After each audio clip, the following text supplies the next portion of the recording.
Hello, এখন হচ্ছে দুপুরবেলা। সো আমি রান্না করতেছি, আর রান্না করতে করতে আমার হচ্ছে কিছু একটা মাখিয়ে খেতে ইচ্ছে করতেছে। তো ভাবলাম আপনাদের সাথে শেয়ার করি। তো চলো, মাখিয়ে খাওয়ার মতো আপাতত আমার কাছে কিছু নাই, বাসায় তরমুজ ছিল। সো ভাবলাম তরমুজ দিয়ে কিছু একটা মাখিয়ে খাই। তাছাড়া সেদিন একটা ভিডিওতে আমি দেখেছি তরমুজটাকে কিভাবে যেন মাখিয়ে খায়। সো আমি একটু অন্যরকম করে করব। সো চলেন, লেটস সি।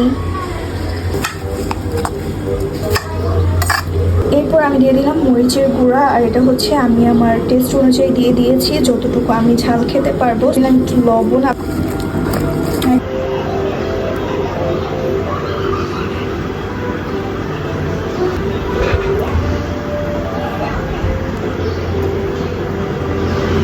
সাথে বিট লবণ আর একটু হচ্ছে কাসুন্দি, এই দুটো অ্যাড করলে আর একটু মজা হতো। ঝাল ঝাল আমার কাছে ভালো লাগতেছে, কিন্তু বিট লবণ হইলে টেস্টটা একটু মজা হতো।